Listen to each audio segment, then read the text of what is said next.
Ahí, a la orden. Sí, gracias, Lick. Entonces ahorita ya es de ver otras opciones, ver propuestas para no, es que se trata de no afectarnos a nosotros también y a veces esto conlleva a afectarnos a nosotros mismos. Siempre gracias, Lick, y disculpe. A la orden, a la orden.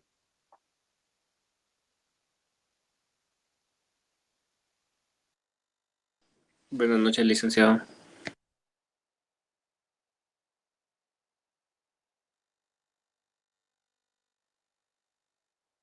Sí, buenas noches.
Bueno, jóvenes, buenas noches. Bienvenidos a la reunión del día de hoy, jueves 25 de agosto de 2022. Como veníamos ya desarrollando el tema de modificaciones al equilibrio del consumidor individual, ustedes recordarán que comenzamos revisando lo que sucedía en la conducta del consumidor cuando éste tenía un cambio en una de las variables objetivas que le hemos llamado renta o ingreso. En realidad se refiere a la disponibilidad del dinero o recurso monetario para adquirir sus bienes en el mercado. Y veníamos prácticamente revisando a detalle cuál era el comportamiento precisamente, no solo de esos cambios estrictamente en el equilibrio del consumidor, sino también qué forma adquirían las líneas o curvas de ingreso-consumo. Y particularmente considerando de que ambos bienes sufren el efecto de ese cambio en el ingreso. Entonces, para retomar el tema, vamos a iniciar a partir del momento en que nos quedamos el día anterior. Así que, comenzando con la misma gráfica que teníamos a la vista, y lo vamos a hacer de una manera muy sencilla, muy fácil y muy rápida, porque este tema de nuevo se tiene que considerar cuando estemos hablando de la demanda de mercado, cuando hay una referencia específica a los cambios en los ingresos del consumidor.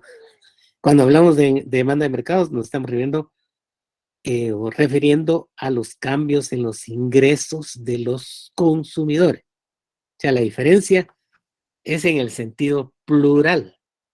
Aquí lo estamos viendo en el sentido singular, lo que sucedería en el consumo de un individuo.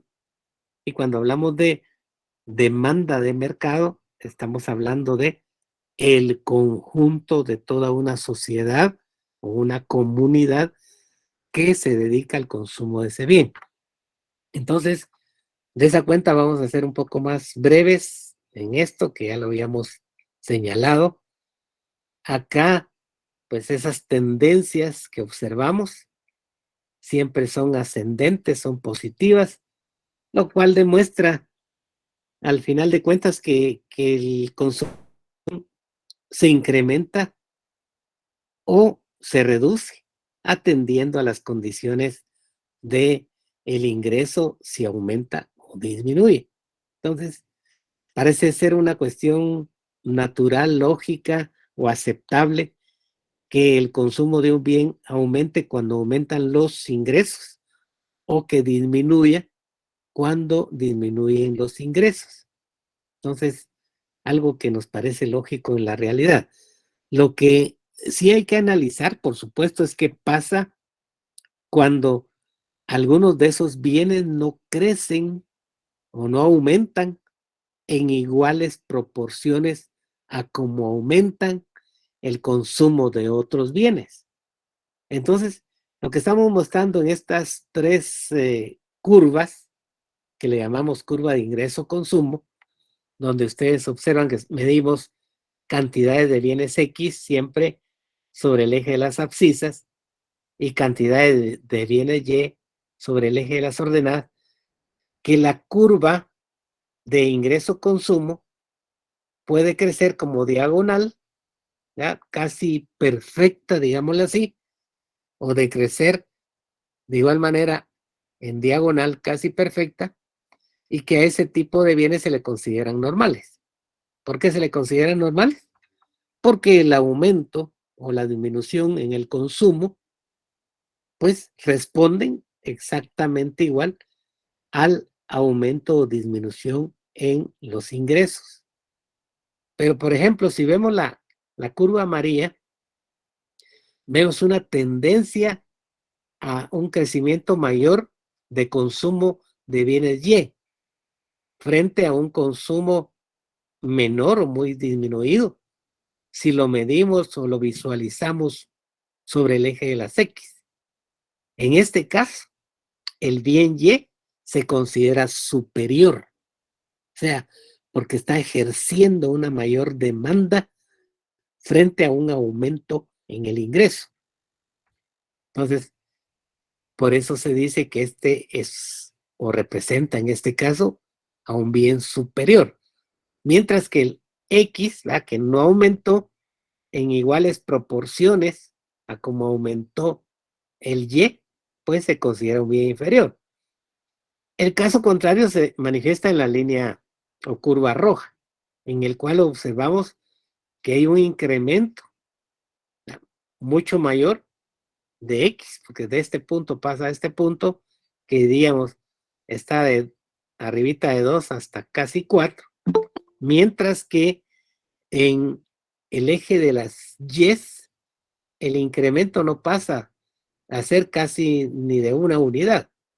Aquí crece como, digamos, 2 unidades, casi 3 unidades, 2 unidades más bien, ¿ya?, que proporcionalmente es mucho mayor a que sea una sola unidad. Aquí es el 200% frente a este, ¿va? Entonces, en este caso, el bien superior sería X, que fue el que se demandó más frente a un aumento en la renta, y el bien Y sería el inferior porque su demanda no creció en igual proporción a como creció la de X. Entonces, solo para tener una idea de cómo es que efectivamente pueden manifestarse esos cambios en el consumo.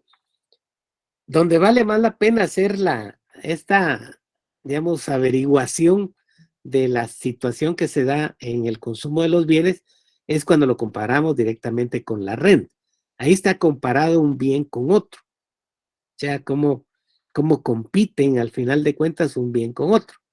Sin embargo, cuando lo vemos como con la renta propiamente dicha, entonces sí podemos apreciar ese bien superior o ese bien inferior, dependiendo de las circunstancias del mercado y, por supuesto, de las consideraciones subjetivas de los propios consumidores.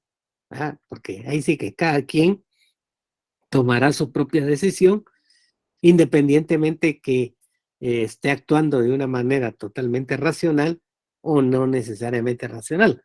Aunque en economía se supone que todo el mundo actuamos de una manera racional en el uso de los recursos. Bueno, eso lo dejamos, digamos, como una introducción para que en el momento que veamos la demanda de mercado, lo retomemos y entonces lo comprendamos mejor si es que hubiese quedado alguna duda por de pronto. Aquí, como estamos viendo los casos individuales, entonces nada más hacemos esa referencia para que no se nos pierda en el futuro y podamos comprender que efectivamente en el mercado, de una manera real, pueden manifestarse esas condiciones. Entonces, aquí hay un texto en relación a la curva de ingreso-consumo, renta-consumo, cómo se le acostumbra a denominar cuando se están comparando los aumentos o disminución de cantidades demandadas de dos bienes cuando cambia el ingreso o renta. Entonces, por eso dice que de acuerdo al ingreso, el consumidor mejora o empeora su situación como tal. Eso lo podemos ver en los puntos de equilibrio.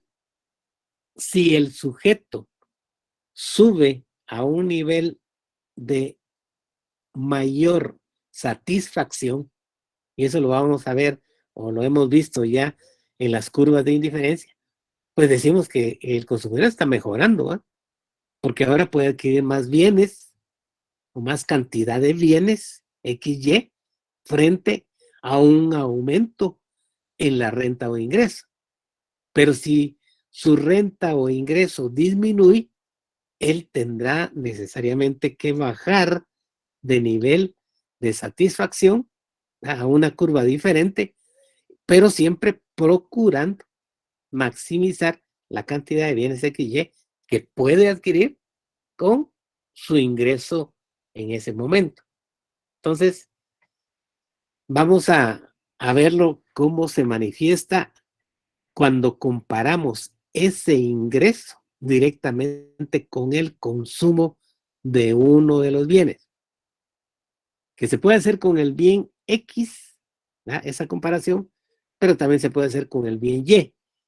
Por eso acá decimos, derivar la tabla de demanda-ingreso individual para cada uno de los bienes analizados. En este caso, pues hemos considerado siempre X como un bien cualquiera y Y como otro bien cualquiera.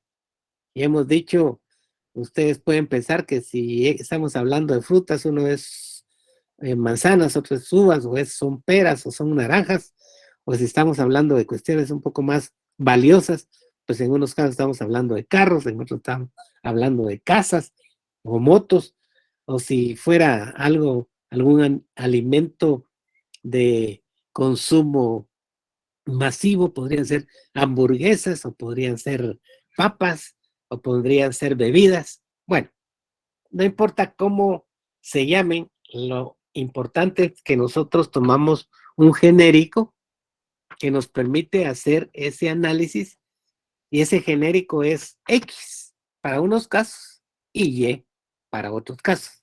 Entonces, tomar en cuenta que eso es lo que estamos usando con la idea de poder interpretar esos movimientos que se dan dependiendo de los ingresos de las personas. Ahora bien, la demanda de ingreso es una categoría económica que identifica la función de demanda de un bien o servicio con relación al ingreso del consumidor o consumidores cuando hablamos de demanda de mercado. Puede expresarse aritméticamente a través de una tabla de demanda o geométricamente a través de una curva que también se llama curva de demanda o curva de Engel. Esta normalmente es ascendente de izquierda a derecha. ¿Por qué es ascendente? Por lo que ya mencionamos hace un momento, ¿va? Si aumenta el ingreso, lo normal, lo usual, lo esperado es que aumente el consumo. Pero si disminuye el ingreso, lo normal, lo usual, lo esperado es que también disminuya el consumo. Por eso tiene esa forma ascendente de izquierda a derecha. Ya la vamos a ver en términos visuales o términos geométricos. Acá lo único que está haciendo en esta tabla o estas tablas es comparar cómo se manifiestan los incrementos de los bienes X y de los bienes Y cuando hay un cambio en el ingreso de este consumidor. Si recuerdan, si revisan ahí su material, originalmente comenzamos a trabajar con rentas o ingresos como los que están aquí manifiestos, de 10, de 15 o 21. Aunque en el contexto del ejercicio, pues comenzamos con 21 y luego nos pasamos a 10 y terminamos en 15, lo usual es para hacer el análisis que los alineemos en sentido o los propongamos en sentido creciente o decreciente, no importa. Pero en la tabla, pues como vamos a poner 10, 15, 21, ¿va? En ese orden, ¿va? En el orden de los ingresos, vamos a poner también el orden de los consumos. Entonces, no importa cómo sea expresado en las curvas de indiferencia y dónde haya quedado el punto de equilibrio. Lo que es cierto es que a este ingreso nos resultó que el punto de equilibrio se ubicó en las X en dos unidades, y en las Y se ubicó en 4 unidades, tal como lo dice aquí. El punto de equilibrio 2, cuando había una renta de 10. eran 2 unidades de X y 4 de Y el punto de equilibrio. ¿Por qué es el 2 acá, el punto de equilibrio 2, y no es el 1? Porque lo estamos ordenando de acuerdo a los ingresos, de menor a mayor. Lo pudimos hacer al revés, de mayor a menor, pero eso no importa. El asunto es que real, el consumo de X fueron 2 unidades cuando el consumidor tenía disponibles 10 quetzales. No importa si fue antes o después. Igual, consumía o adquiría 4 unidades de Y cuando tenía disponibles 10 quetzales. Ese fue su punto de equilibrio. O sea, la máxima cantidad de bienes XY que él pudo adquirir cuando tenía 10 quetzales de ingreso. El siguiente punto, que para el caso del ejercicio fue el punto 3, pero en el orden en que lo estamos colocando acá del ingreso es 15, ya porque 15 es menor que 21 y 15 es mayor que 10, pues lo estamos colocando nada más para ordenar la información. Entonces, cuando tenía 15 de ingresos, el consumidor adquiría o podía adquirir hasta 3 unidades de X y hasta 6 unidades de Y, con 15 de ingresos. Ahí se manifestó su punto de equilibrio, o sea, la máxima cantidad de bienes XY que él podía adquirir con 15 quetzales. Eso le da la máxima satisfacción con 15 quetzales. Y cuando tuvo 21 quetzales disponibles para el consumo, pues el punto de equilibrio se manifestó en 4 unidades de X y 9 unidades de Y. O sea, con 21 quetzales podía adquirir 4 unidades de X, pero a la vez 9 unidades de Y. ¿Por qué las separamos? Porque vamos a trazar una curva de demanda-ingreso. La demanda es esta, ¿ya?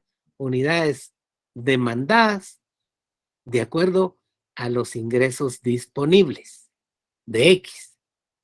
Pero también podemos sacar una tabla de unidades demandadas de este bien Y con respecto a los ingresos disponibles en cada momento. Entonces, de 2 tablas salieron dos curvas. Uno está representando a los bienes X y otra está representando a los bienes Y. Entonces, en cualesquiera los casos, si ustedes analizan visualmente, observan, ¿verdad?, la conducta o tendencia de la curva es ascendente. Entonces, vuelve a reflejar precisamente eso que hemos venido mencionando, que cuando hay un ingreso mayor, el consumo va a ser mayor. Y cuando hay un ingreso menor, pues el consumo va a ser menor. Una cuestión lógica, ¿verdad?, que se da en la realidad. Cuanto más ingreso tengo yo puedo adquirir más unidades del bien que me interesa. Pero si no tengo esa cantidad de dinero, sino que tengo menos y me interesa ese bien, pues voy a adquirirla, pero en una cantidad menor. Entonces, eso refleja, ¿ya?, esta curva que se llama curva de demanda-ingreso o curva de Engel. Ahí sí adquiere el nombre de curva de Engel o curva de demanda-ingreso para el bien X o curva de demanda-ingreso para el bien Y. Recuerden que son 2 bienes diferentes. Este podría ser las hamburguesas y esto podría ser los tacos. O esto podría ser las gaseosas y esta podría ser las papas. O este podría ser las naranjas y esta podrían ser las manzanas. No importa. Dijimos que estamos usando tanto X como Y como un genérico, ¿verdad?, para llamarle así a las cosas que consume un individuo. Ahora bien, pongan atención en este punto. En los gráficos anteriores estuvimos utilizando sobre el eje de las abscisas una escala que nos permitía medir las unidades de bien X. Y sobre el eje de las ordenadas, las unidades de bien Y. ¿Por qué? Porque estábamos ploteando, ¿verdad?, curvas de indiferencia y nos interesaba obtener las distintas combinaciones de bienes X, Y que al sujeto le parecían indiferentes. Pero ahorita ya cambió totalmente esa visión. Lo que estamos ahora comparando, midiendo, reflejando en esta gráfica son ingresos. O sea, la cantidad de dinero que el sujeto tiene disponible para adquirir este bien, este único bien. Aquí no hay dos bienes, aquí hay un solo bien.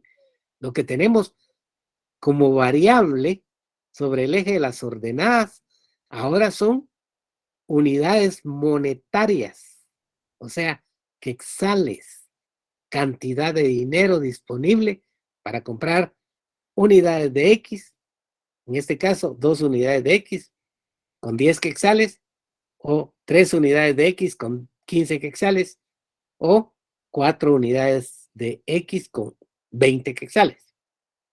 Entonces, estamos reflejando una cosa diferente.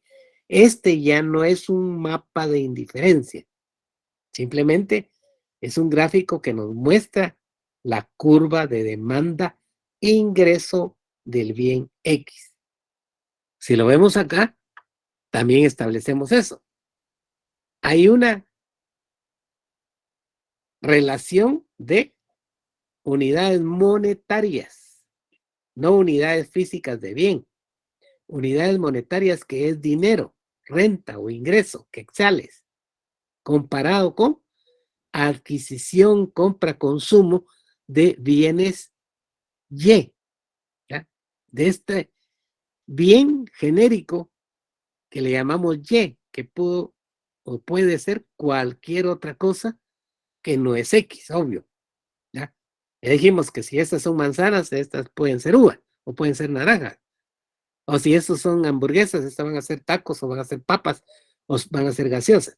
Estamos midiendo a través de un genérico, ¿ya? Estamos comparando unidades consumidas o por consumir o comprar o demandar, ¿ya?, como dice aquí, cantidad demandada del bien X respecto a la disponibilidad de dinero que tiene el sujeto. Entonces, aquí es donde no hay que confundirse. Estamos midiendo unidades monetarias sobre el eje de ordenadas. Mientras que en las abscisas seguimos midiendo unidades físicas de bien, que puede ser cualquier bien. Entonces, para que no tengan confusión en ese sentido. Bueno, ¿qué nos dice la ley fundamental de la demanda de ingreso? En general, bueno, ya dijimos que la tendencia es que si tengo mayor ingreso, consumo más, pero si tengo menor ingreso, consumo menos. Es una cuestión muy lógica, natural. Entonces, ¿qué nos dice esa ley fundamental de la demanda? Ingreso. La cantidad que se demanda de un bien o servicio tiende a variar en sentido directo a la variación del ingreso. Ceteris paribus. Quiere decir que eso es definitivamente efectivo, real, ¿ah?, usual, aceptable, siempre y cuando las demás condiciones objetivas y subjetivas no se modifiquen. Eso es lo que quiere decir el ceteris paribus, lo que hemos insistido, hemos repetido todas las veces, ¿verdad?, de que mientras las demás condiciones objetivas y subjetivas en que se analiza este fenómeno permanece constante. Entonces, para que lo tengan ustedes presente, ¿verdad? Ya, al terminar aquí contesto la pregunta de Mónica. Bueno, quiero adelantar un poco porque si no nos vamos a quedar un poco desfasados con respecto al otro salón. Y luego les voy a dar ya la la solución y les voy a decir algo en relación al examen parcial, que es una duda que presentó ahí la compañera. El otro caso de una modificación al equilibrio del consumidor individual se manifiesta cuando hay un cambio en el precio de uno de los bienes, mientras las demás condiciones en que actúa el sujeto permanecen constantes. ¿Qué quiere decir eso? Que el precio del otro bien que es posible analizar en nuestro diagrama y los ingresos y los gustos y preferencias no cambian para nada, solo el precio de un bien. Entonces, ¿qué pasa en ese caso? ¿Cuál es la conducta del consumidor? ¿Qué es lo que tiene que hacer el consumidor? ¿O qué es lo que usualmente hace derivado de esa situación? Porque al final es una condición que se presenta al consumidor y que tiene que tomar una acción. ¿Ya?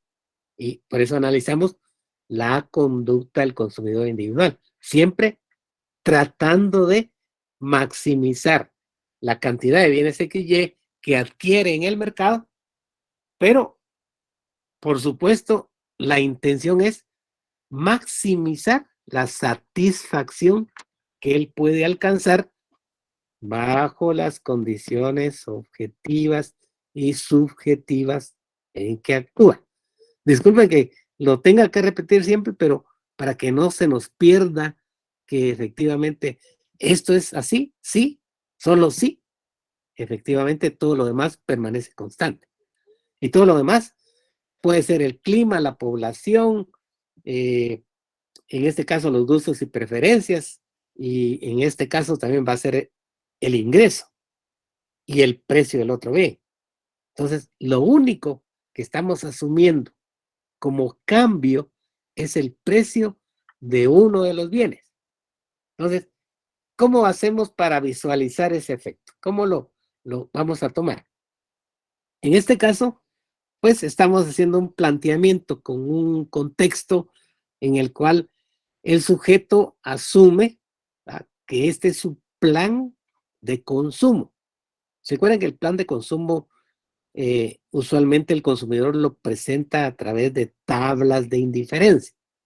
Entonces, aquí propone 3 tablas de indiferencia, las cuales se van a convertir en 3 curvas de indiferencia. Eso ya lo sabemos. Para el caso, pues tendríamos que plotear uno a uno los puntos, ¿verdad? O sea, las combinaciones que dan entre punto 7 y 13 para la primera y así sucesivamente. Esas combinaciones para la primera tabla y convertirla en curva, luego la segunda tabla y convertirla en curva, y la tercera tabla y convertirla en curva, en un mapa de indiferencia, que eso ya lo conocemos. Entonces, esa es la información básica. Lo que nos falta es saber cuánto tiene disponible ese consumidor para comprar, para adquirir bienes en el mercado. Tiene 160 para el periodo de consumo. El precio de bien Y es de 10 para todos los casos. Y el precio del bien X originalmente se encontraba en el mercado en 80 quetzales. ¿Cuál es el procedimiento? Bueno, primero, trazar las curvas de indiferencia. No me voy a detener en esto porque eso ya lo saben hacer ustedes. O sea, plotear uno a uno, ¿ya?, la combinación de bienes XY que están expresadas en la tabla de indiferencia A, 1, luego los de la tabla de indiferencia 2, V, y los de la tabla de indiferencia 3 o C. Entonces, una vez plotean, unen los puntos y lo que vamos a visualizar acá son curvas de indiferencia. Lo que tenemos acá entonces es un mapa de indiferencia.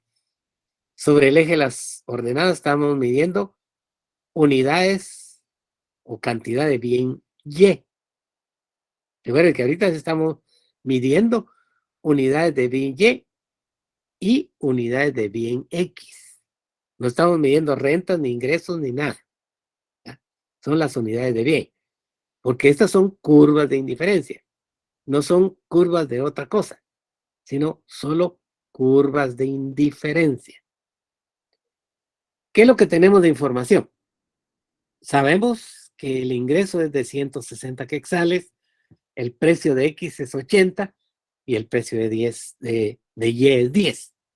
Entonces, lo primero que es, o lo siguiente, ¿va? Porque ya hicimos primero las curvas, ya trazamos en el mapa de indiferencia las curvas, ahora lo que toca es sacar los puntos equidistantes de la línea de precios o del presupuesto.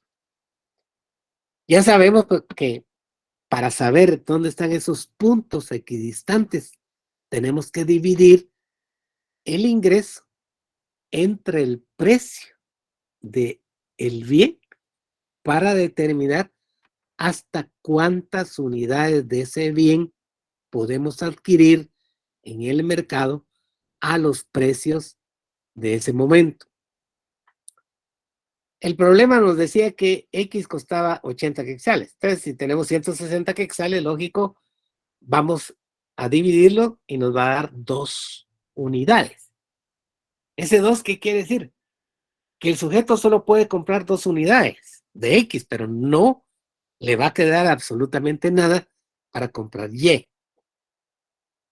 Ok, eso le fija o determina dónde se va a ubicar para su primer punto equidistante de la línea de precios o del presupuesto.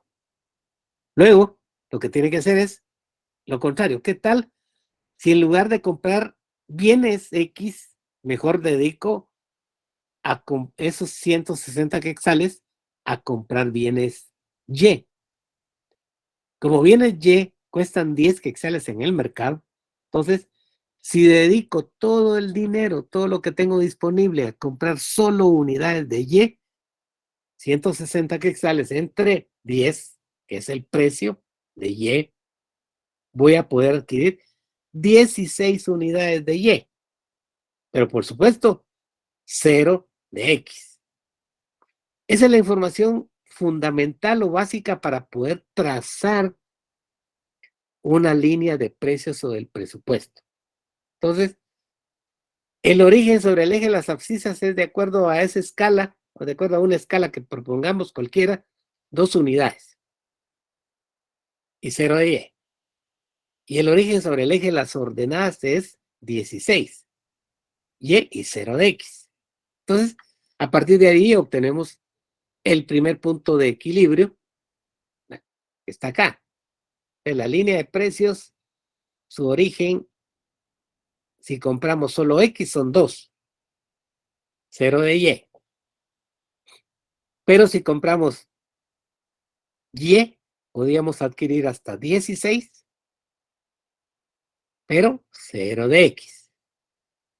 Estos dos puntos, este y este, los unimos por lo que ya conocemos que se llama línea de precios o del presupuesto o de la restricción presupuestaria o de las oportunidades de compra.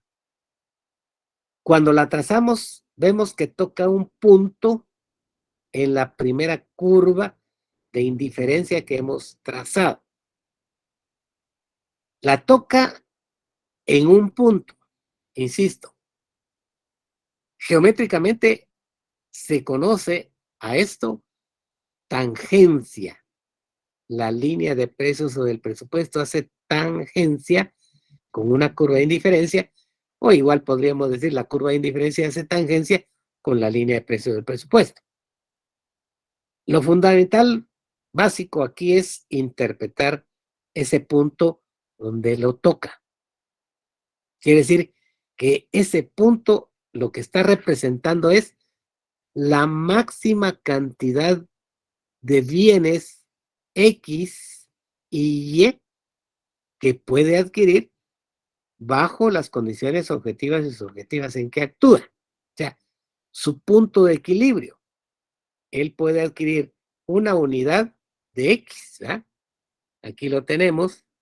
el primer punto de equilibrio se da en una X y 8Y. Y nada más, no hay más que hacer. Entonces, lo que hemos hecho en ejercicios anteriores, el punto de equilibrio, es solo interpretarlo, ¿eh? Que la máxima cantidad de bienes XY se da en el punto de equilibrio y que eso representa la máxima satisfacción que puede alcanzar el sujeto, ¿ya?, bajo las condiciones objetivas y subjetivas en que actúa. O sea, no puede hacer más, pero esto es lo máximo. Él obviamente podrá pretender estar en una curva más alta, porque cada una de las curvas de indiferencia, ya lo dijimos hace mucho tiempo, representan un nivel de satisfacción. Y cuanto más alejado esté del vértice, ¿ya?, en el mapa, una curva de indiferencia representará un mayor nivel de satisfacción. Pero aquí, bajo las condiciones objetivas y subjetivas, este es lo máximo.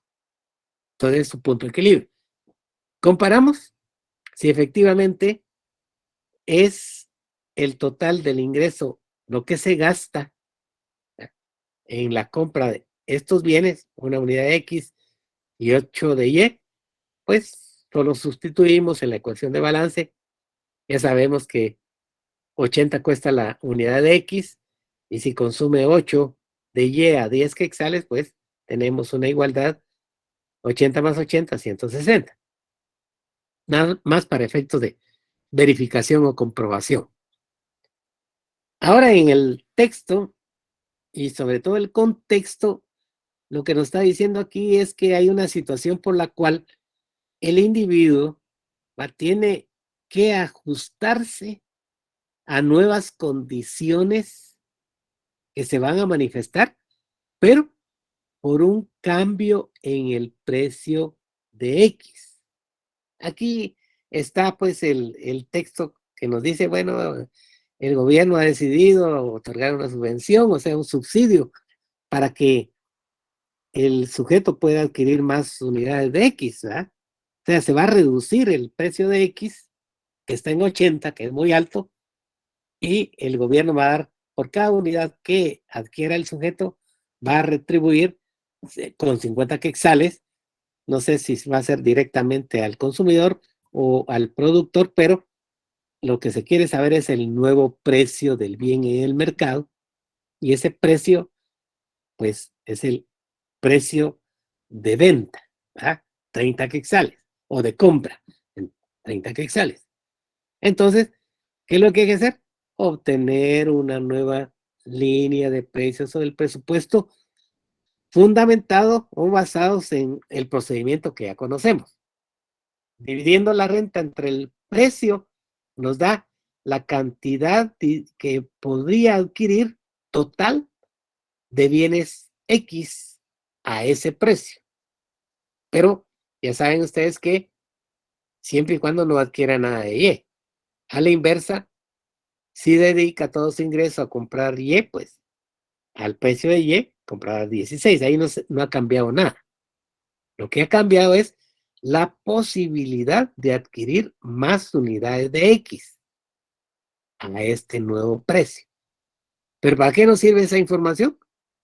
Pues nos sirve para trazar una nueva línea de precios sobre el presupuesto, porque las demás condiciones no han cambiado. O sea, los mismos gustos y preferencias expresados en las curvas de indiferencia, el mismo precio del bien Y, ¿ah?, y por lo tanto puede adquirir la misma cantidad si no compra nada de X.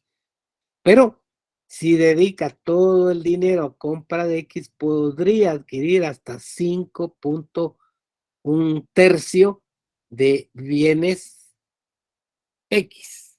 Entonces, ahí se da los puntos equidistantes de la línea de precios o del presupuesto, bajo estas nuevas condiciones. ¿Qué observamos acá? Que hay un punto de equilibrio ¿verdad? O sea, un punto no de intersección, es un punto de contacto, un punto de tangencia en el que podemos leer sobre el eje de las abscisas 3 unidades y sobre el eje de las ordenadas 7 unidades. Quiere decir que este es un nuevo punto de equilibrio, un punto de máxima satisfacción bajo las condiciones objetivas y subjetivas en que está actuando en este momento. En este momento que ya cambió el precio de X. De nuevo pasamos al procedimiento de verificar si efectivamente el punto 3X y 7Y es correcto para la ecuación de balance y encontramos que efectivamente se cumple. Hacemos lo mismo con un tercer caso, ¿va? Que esto se está preparado, se ha preparado para 3 casos diferentes. En este caso, lo que está diciendo es que el gobierno determinó que luego de utilizar los resultados estadísticos de consumo del bien X, estableció que la cantidad asociada no fue suficiente para incentivar ese consumo, por lo que ha decidido ampliar la subvención en un 33.33% sobre el último precio de mercado. Recuerden que el último precio de mercado era 30 y el gobierno va a subsidiar un tercio de esos 30. ¿Y qué significa un tercio de los 30? Pues lo que significa es que el subsidio se convierte en 10, ¿ah? 10 quetzales. Entonces, si hace un momento, o hace un día anterior, o una semana anterior, costaba 30, pero ahora le van a rebajar 10, quiere decir que el nuevo precio de X va a ser 20. Así de fácil y sencillo. Entonces, ¿qué hacemos de nuevo? Obtener una nueva línea de precios del presupuesto en donde ya sabemos que se va a modificar el punto original o el punto equidistante de la línea de precios del presupuesto bajo las actuales condiciones. Entonces, si se tienen 160 quetzales disponibles para el consumo en ese periodo y el precio ahora es de 20, el X, pues podrá adquirir hasta 8 unidades. Y en el caso de Y, como no se ha modificado, podría adquirir siempre hasta 16 unidades. Lo que tenemos aquí es la línea de precio del presupuesto 3. Vemos que hay un desplazamiento hacia la derecha en el aumento del consumo de bienes X bajo estas circunstancias. ¿Por qué? Porque el bien X ha disminuido. A un precio menor, el consumo es mayor. Porque es el bien X el que se está modificando. Pero aparte de eso, lo que estamos viendo es que esta línea de precios del presupuesto toca en un punto, se hace tangencia en un punto de la curva de indiferencia 3, la que está más arriba, la más alta. El sujeto, por supuesto, mejora su situación como consumidor, porque ahora puede adquirir más bienes X, ¿verdad? Y al final de cuentas es una combinación de bienes XY que para él va a ser la máxima, bajo las condiciones objetivas y subjetivas en que actúa. Quiere decir que en este punto, 5X y 6Y lo sometemos al proceso de verificación de la renta igual al consumo o al gasto y encontramos que efectivamente va a coincidir. Ahora, aquí no hay mayor cosa por de pronto más que, por supuesto va a haber mucho más, pero lo que me interesa es analizar qué pasa en este punto, porque esa era una de las dudas que tenían hace algunos días. Ustedes, cuando una curva de indiferencia toca, cruza, ¿ah? Interviene con otra curva, con una línea de precios. Esta curva de indiferencia que está aquí, la roja, hay 2 puntos que son atravesados por la línea de precios del presupuesto. Si ustedes le aplican la ecuación de balance en este punto, o sea, según el dato que tuvieran acá, según su escala, y el dato que tendrían acá, según su escala, pues van a ver que a los precios del mercado, ¿verdad?, va a ser efectivamente real. O sea, va a coincidir, va a comprobar que el gasto, si adquirieran, digamos, en términos redondos, 7 unidades o casi 7 unidades de X, y en términos redondos, casi 3 unidades de Y, pues acá va a coincidir con el ingreso disponible.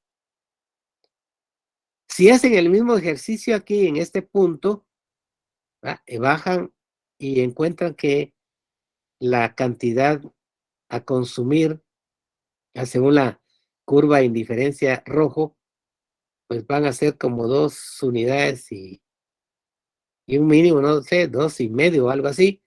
Y hacia el eje de las ordenadas leeríamos como 11 y un poquito más, probablemente. Si aplica la ecuación de balance, les va a hacer balance. O sea, no hay pierde en ese sentido. Ahora, ¿por qué no es ni este el punto de equilibrio? Por la sencilla razón de que esta curva de indiferencia está por debajo de esta curva de indiferencia. O sea, la roja está por debajo de la verde. Y esta curva de indiferencia, según lo que acabamos de mencionar, ¿verdad?, significa un nivel de satisfacción menor que el que puede reflejar la curva de indiferencia C, con la 3. ¿Por qué? Porque la curva de indiferencia C está por encima, está más alejada del vértice, está por encima de la curva B. Entonces, la mayor satisfacción la obtiene el sujeto en este punto, que es donde él puede adquirir la máxima cantidad de bienes XY combinada. Acá él podría obtener una cantidad alta de X, pero una relativamente poca, mínima de Y.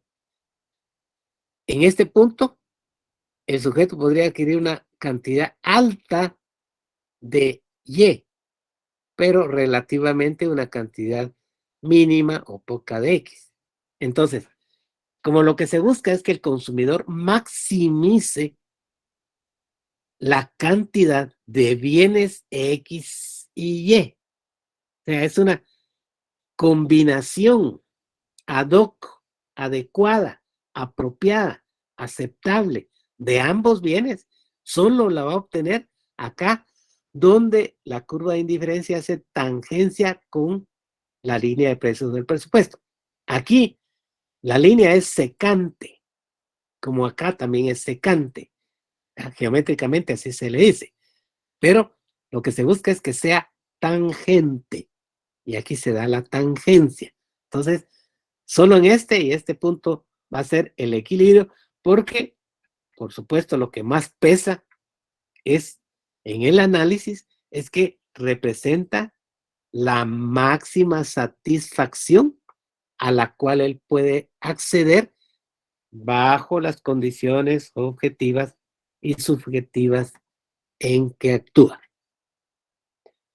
Bueno, hasta ahí vamos a dejar en este momento, y lo que me interesa es que ustedes hagan un ejercicio y que a partir de ese ejercicio ustedes saquen las dudas que se puedan presentar. Así que les voy a dejar aquí ese ejercicio para que lo puedan trabajar. Y también les voy a resolver la duda sobre, me imagino que era la duda sobre los exámenes.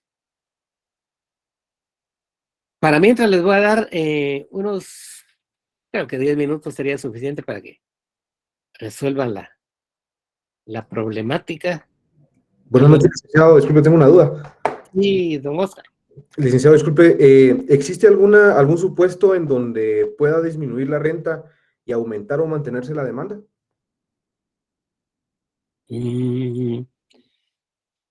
Pero será en otra condición. Ok. Por ejemplo, ¿no? Son casos excepcionales. Por ejemplo, ¿qué pasaría en tiempos de pandemia cuando muchas personas perdieron trabajo, perdieron horas de trabajo o disminuyeron por alguna circunstancia sus ingresos? Pero tuvieron, probablemente fueron afectados por COVID y necesitaban adquirir medicinas. En ese caso, con menos ingreso, adquirir medicinas y por la pandemia, muchos redujeron sus ingresos y muchos tuvieron que acudir a adquirir medicina. Sí puede darse, pero es una situación así que excepcional, ¿va? No, no es lo usual, no es lo normal, Ok. pero sí puede darse, por Y esto supuesto. ya varía entonces el ceteris paribus, ¿o no? Ahí está, ahí ya se alteró el ceteris paribus, precisamente, Ya. porque ya no son las condiciones objetivas y subjetivas constantes, sino que han variado, derivado de un factor real, externo, que en ese caso sería la pandemia. Ok, gracias, licenciado. A la orden. Bueno, entonces con esta información asumamos que hay una renta única, recurrente de 30 quetzales para todos los casos, ¿va? Pero es, lo que quiere decir que no cambia, no aumenta ni disminuye, que el precio unitario del bien X es 6 quetzales en el primer momento, de 3.50 en un segundo momento y de 2.40 en un tercer momento. El precio de hielo vamos a dejar constante, fijo, para todos los casos, en 2 quetzales. Y aquí están las tablas de indiferencia que se proponen para el ejercicio. Son 3, ¿verdad? Por supuesto, esto no es que sea lo clásico, que haya 3 cambios de precios y 3 tablas de indiferencia. Eso es porque nos interesa que haya un ejercicio donde se compruebe y se renueve, sobre todo, la búsqueda del equilibrio del consumidor individual. Pero igual podrían haber 5, 10, 15 tablas de indiferencia y podrían haber cambios en el precio. 3, 5, 10, 15 cambios en el precio. Y no necesariamente de X, sino podría ser cambios en el precio de Y, manteniéndose el precio de X constante. Pero aquí esos son los supuestos, ¿va? Para poder trabajar el ejercicio y luego lo vamos a verificar con los resultados que tenemos ya disponibles. Entonces les vamos a dejar 10 minutos para que ustedes trabajen. Yo tengo una duda. Sí, dígame, Luciano. Con respecto al el ejemplo que estaba resolviendo ahorita en clase, estaba viendo de que nos estaban ya dando los valores de R1, R2 y R3. Siempre nos van a estar dando esos valores, o sea, ya localizados, Ah, sí, sí. Sí, al porque si igual que el punto de equilibrio. no, el punto de equilibrio lo tienen que determinar ustedes. Es que como en el ejemplo anterior, yo vi que, vamos a ver, ¿dónde está? En el ejemplo anterior, en el ejemplo que usted acaba de explicar, pero esto es con relación a la demanda ingreso. O sea, son dos cosas totalmente diferentes, sí. Pero bueno, hablando de la demanda ingreso, entonces ahí sí siempre nos van a estar dando la renta 1, 2 y 3, Sí, ya sí. localizados, al igual que el punto de equilibrio, o nosotros tenemos que No, calcular el punto de equilibrio. ustedes tendrían que, sí, porque si le está dando la renta y le están dando los precios, lo que hay que establecer es el punto de equilibrio. Ahora, si le Ok. dan el punto de equilibrio y le dan la renta o o el precio, pues ahí sería una operación diferente.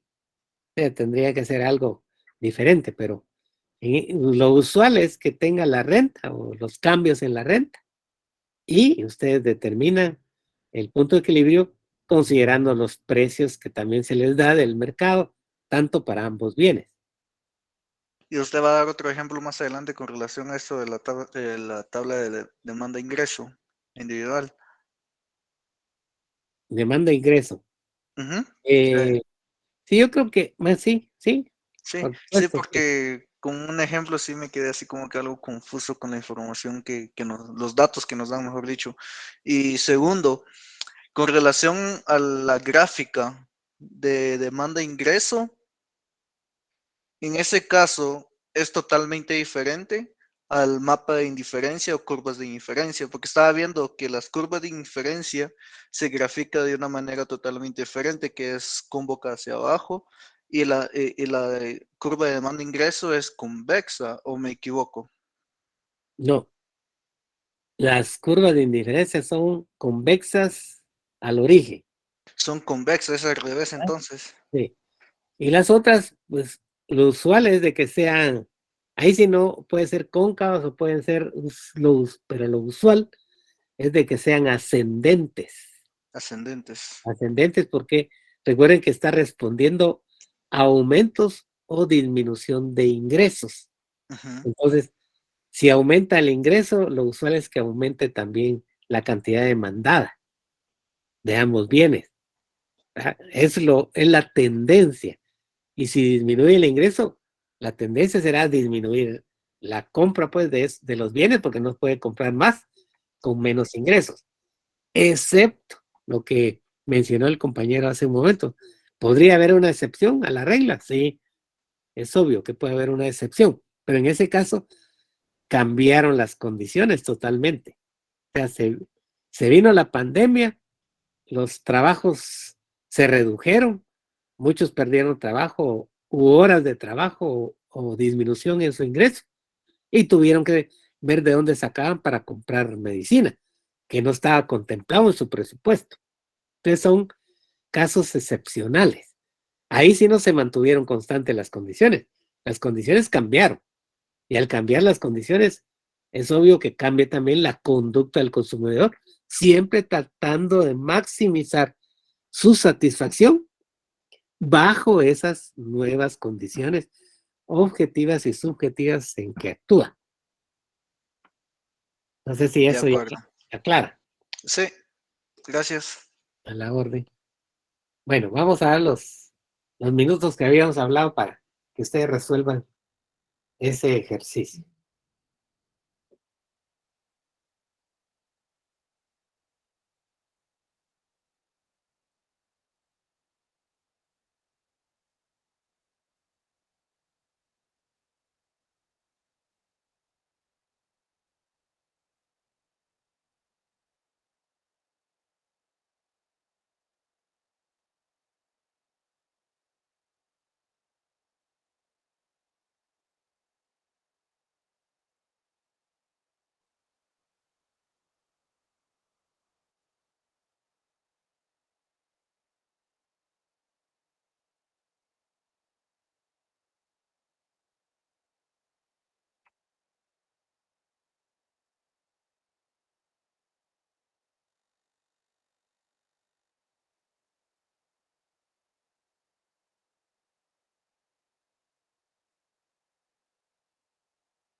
Bueno, me imagino que ya han de haber resuelto la mayoría este ejercicio.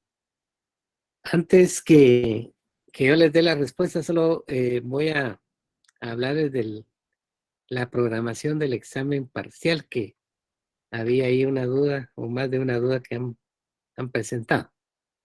Creo que ya todos ustedes conocen esa notificación que nos dieron hoy precisamente, y yo recientemente la recibí ya de manera oficial por parte de la coordinación.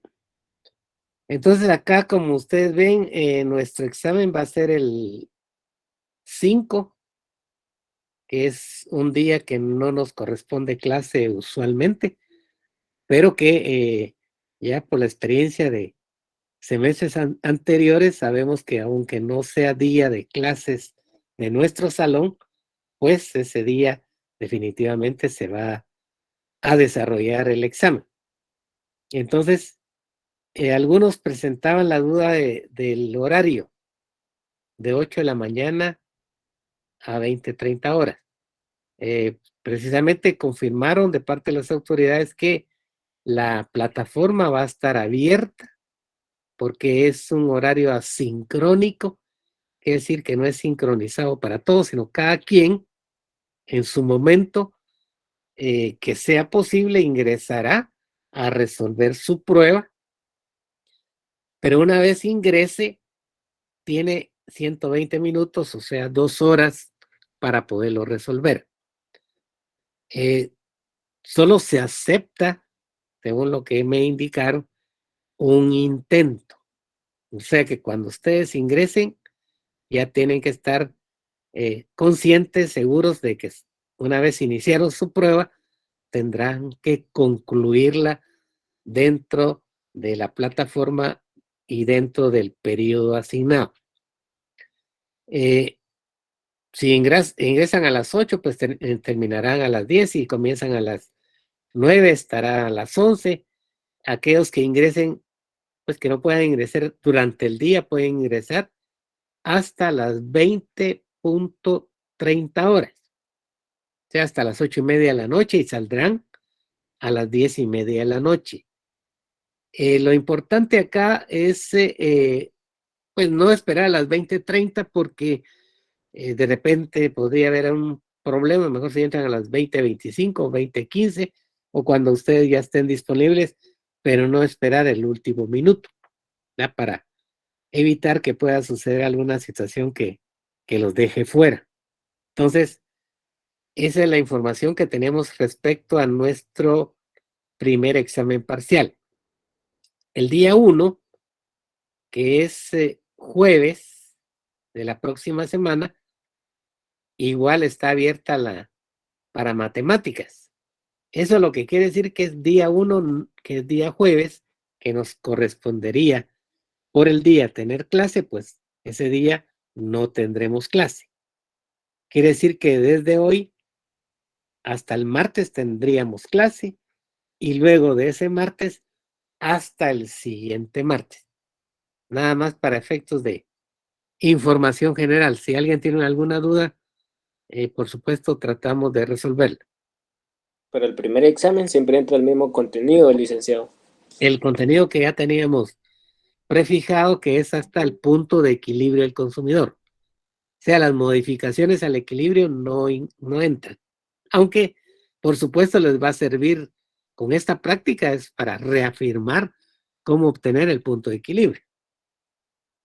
Si se dan cuenta, es prácticamente está repasando el punto de equilibrio. ¿Alguna otra duda? Lick, o sea que digamos que el último horario que podemos ingresar para realizarnos el examen es de 8:30 a cumplir las 2 horas, por ejemplo. Sí. Ok. Exacto. Gracias. Bueno. Si no estoy mal, es hasta la página 142 de su libro, ¿verdad, licenciado? Sí, estaba revisando el otro día, le comentaba a la licenciada Zacarías que creo que se queda en la 114 porque la 142 ya incluye modificaciones al equilibrio. Creo que es 114. Pero si van a la 142 no importa, mejor todavía. De acuerdo, Lick. Muchas gracias. Ok, a la orden. Bueno, entonces ya para que verifiquemos lo que ustedes resolvieron contra lo que tendría que ser, entonces esta es la información. Su mapa de indiferencia pues tendría figuras parecidas a estas, ¿verdad? Sus curvas de indiferencia, parecidas porque no van a ser exactamente iguales si ustedes usaron otra escala. Aquí hay una escala de 2 en 2 y de aquí para arriba también de 2 en 2, pero no es lo mismo, ¿no? Aquí puede ser que estoy hablando de 2 centímetros y aquí estoy hablando de 1 centímetro por cada 2 unidades que estamos identificando. Entonces, puede haber una pequeña diferencia de la visualización de las curvas, pero en general tendrían que tener un formato como el que está aquí expuesto. O sea, lo de la convexidad hacia el vértice del mapa, pues se debe manifestar y ven que no se tocan una con la otra, tal como están expresadas ahí. El acto siguiente que se hizo fue determinar los puntos equidistantes para cada una de las líneas de precio. Como había que tomar 3 cambios en el precio del bien X, pues se hizo acá, en primer lugar, los 30 quetzales que fueron fijos para todos los casos. El precio de X en el primero era 6. Eso determinó que la línea de precios sobre el presupuesto tuviera su origen sobre el eje de abscisas en el punto 5, ¿eh? Según la escala que se tiene en el plano, y para Y en 15. Cuando hubo un cambio a 3.50 en el precio de X, pues cambió el punto de origen de la línea de precios sobre X, que fue en 8.57.1. Y más va, habían ahí unos decimales, pero se absorbieron para dejarlo más corto posible. Siempre el caso de Y se mantuvo por el precio. Y cuando cambió el precio en una tercera ocasión del bien Y, pues cambió también el punto de origen donde surge o nace la línea de precios del presupuesto 3, que fue 12.5. Y se mantuvo, por no haber cambiado el precio de Y, siempre en 15. Cuando trasladamos esa información hacia el mapa de indiferencia, nos encontramos con esta situación. Aquí no hay, digamos, un orden. Visualicémoslo sin pensar en que sea ese el punto 1, punto 2, punto 3. Ahí hubo un error por algo. Este es su índice, pero lo que deben ver es el punto de equilibrio nada más. El primer punto de equilibrio se manifestó en 3 unidades de X. Al trazar la perpendicular hacia el eje de las abscisas, aquí tendríamos que estar leyendo 3. De acuerdo a la escala, vemos que sí se ajusta a que aquí sea 3 y que sobre el eje de las ordenadas sea 6. Entonces, el primer punto de equilibrio, 3X y 6Y. Ya sabemos lo que representa ese punto de equilibrio, ¿no? La máxima cantidad de bienes XY que el sujeto puede adquirir bajo las condiciones objetivas y subjetivas en que actúa y que principalmente o particularmente refleja la máxima satisfacción que el sujeto puede alcanzar bajo esas condiciones. El punto de equilibrio 2 se manifestó en 5.14. Aquí no lo vemos con ese valor milimétrico, pero que efectivamente el punto, esa combinación de bienes XY, en la tabla sí existe, el 5.14, que tendría que estar más o menos a esta altura sobre el eje de las X y en 6 de Y nuevamente. Y el tercer punto, se ubica en 7.5 de X y 6, o sea, se mantiene el consumo en Y con la misma cantidad. Entonces tenemos aquí los 3 puntos de equilibrio.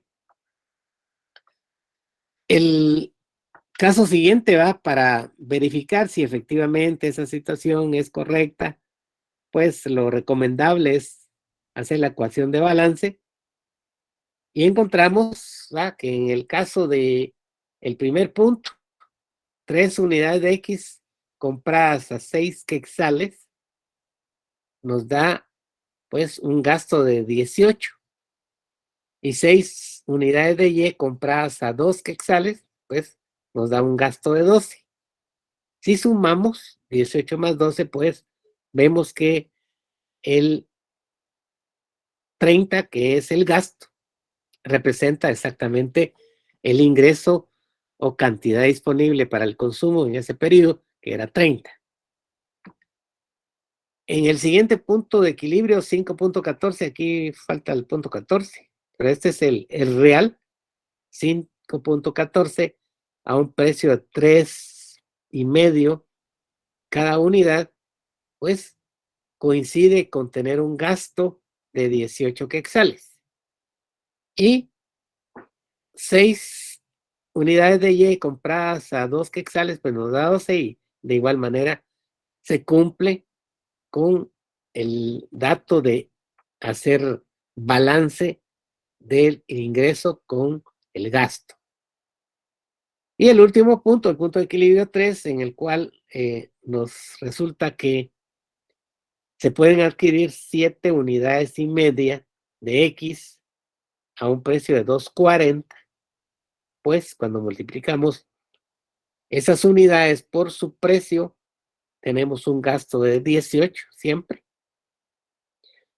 Y cuando multiplicamos el precio de Y, que es 2, por las unidades que adquiere, pues sigue siendo 12. De igual manera, entonces la suma del gasto o los gastos obtenidos por compra de bienes X y de Y siguen siendo 30. Entonces, hasta ahí, esa primera parte del ejercicio, porque por supuesto tenemos que revisar más a detalle la teoría para determinar cuestiones que están dentro de ese tema. No sé si a todos les salió igual. Si tienen alguna duda, pues tenemos todavía tiempo para poderla resolver. Lick, para el examen hay que subir archivos. No lo sé, eso ya dirá directamente la prueba. Como eso ya lo maneja el coordinador, no le podría decir. Él, no sé cómo yo pensé que usted hizo el examen. no, Ok, fue la coordinación se encarga de eso, sí, siempre, gracias, Lick. a la hora. Bueno, ¿alguna duda?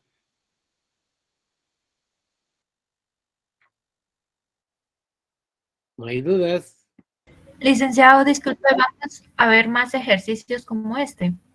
Sí, vamos a proponerles otros ejercicios. De todos modos, en el texto hay más.